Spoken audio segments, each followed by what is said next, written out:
La Chambre d'agriculture mène des actions sur l'ensemble de la zone vulnérable alsacienne à travers l'opération Agro-Alsace qui couvre quasiment l'ensemble de la plaine et des actions plus spécifiques sur les captages d'eau potable, dont les captages Hermès, et certains bassins versants prioritaires au niveau des enjeux nitrates, phytosanitaires, voire les deux. L'objectif est d'améliorer la qualité des eaux souterraines et de surface. Pour cela, des diagnostics sont réalisés pour déterminer les problématiques, puis des plans d'action sont mis en place avec la profession agricole et des partenaires comme le SDEA, le syndicat des eaux et assainissement d'Alsace-Moselle. On travaille globalement à l'amélioration des pratiques agricoles via la Chambre d'agriculture, mais aussi à la conception, voire la reconception de systèmes de culture plus durables. On peut notamment essayer le développement de nouvelles filières, donc avec les acteurs économiques locaux. Ça passe aussi par de nouvelles techniques où on va sensibiliser sur le terrain et notamment le désherbage mécanique en fait partie, puisqu'il permet en fait de réduire la pression en herbicides, notamment sur la parcelle et donc indirectement sur la qualité de l'eau. Ici, nous nous trouvons sur le bassin versant du Selsbach. Donc, le bassin versant du Selsbach qui est situé en Outre-Forêt. C'est un secteur de grande culture et nous ne sommes pas loin des captages de la bande rhénane qui sont des captages Hermès. Donc Hermès, c'est une association de lettres, évolution de la ressource et monitoring des eaux souterraines. Les captages Hermès sont des captages dits prioritaires qui ont été évalués en 2016 par la PRONA et où on retrouve un certain nombre de molécules dans l'eau et sur lesquelles il faut mettre en place des plans d'action agricole. Un exemple d'action conduit dans ce secteur est le désherbage mécanique. Cédric Steur, agriculteur à Rittershofen, a choisi d'investir dans un matériel à la pointe et d'en faire bénéficier ses collègues en proposant de la prestation. Il s'agit d'une bineuse capable de désherber du maïs ou d'autres cultures en ligne de 50 à 75 cm et modulable en 6 ou 8 rangs, soit de 4,5 m à 6 m. L'outil s'accompagne de 3 technologies de guidage de précision pour réaliser un travail au plus près de la ligne de semis avec un haut débit de chantier. La première équipe le tracteur, c'est le GPS RTK, donc avec une précision de 3 cm à l'aide d'un système de guidage par satellite. La deuxième technologie utilisée est la caméra. Donc, la caméra permet de visualiser le rang et l'interrang et permet à la bineuse de se guider. Donc cette technologie-là a toutefois une faiblesse quand on est en présence de stades de culture avancés ou de conditions avec du vent. La caméra peut atteindre ses limites et n'être plus très précise pour le guidage. À ce moment-là, un système de palpeur vient prendre le relais.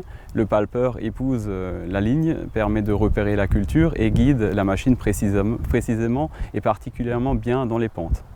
Avec une machine comme celle-ci, principalement en 6 rangs, mais la plupart des clients sont en 6 rangs, donc 4,50 m, on a un débit de chantier entre 20 et 25 hectares selon des journées normales, on va dire. Si c'est des journées longues, on arrive à 30, entre 20 et 25 hectares et on arrive, grosso modo, on arrive à faire les 3 hectares à l'heure facilement. Et là, je suis chez un client en 8 rangs, donc en 6 mètres de large. J'ai juste rajouté 2 éléments.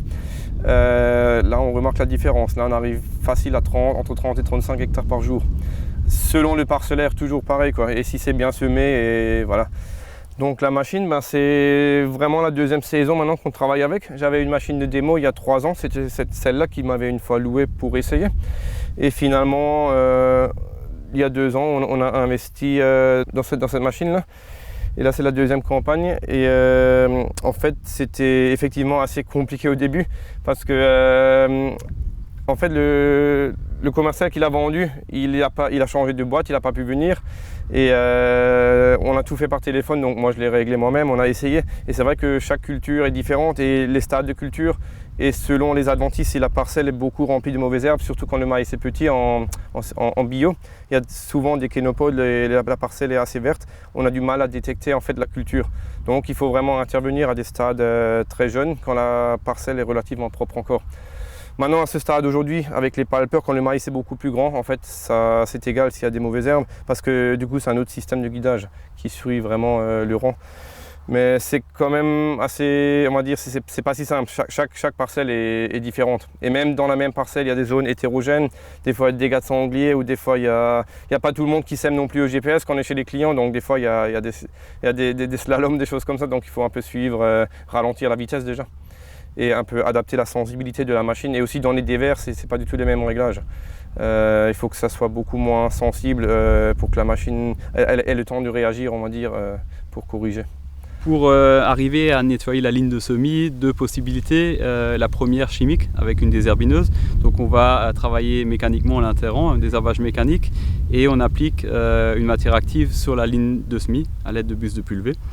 Ou alors passer à l'aide de doigts rotatifs, doigts type Cress, qui vont avoir une action mécanique de nettoyage sur la ligne, et ce qui permet de s'affranchir des bonnes conditions de traitement, par exemple avoir une bonne hygrométrie, avoir pas trop d'amplitude thermique et en l'absence de vent, quoi. À noter, le désherbage mécanique est à éviter sur les collines à cause du risque de coulée d'eau boueuse et le binage est inefficace, voire impossible sur du liseron qui provoque des bourrages. Des aides à l'investissement sont possibles par le biais du PCAE, le plan de compétitivité et d'adaptation des exploitations agricoles, ex-PVE, pour l'achat de matériel type bineuse ou RC-Tri par exemple, ainsi que divers systèmes de guidage. Les conseillers chambres se tiennent à la disposition des agriculteurs pour les aider dans le montage des dossiers.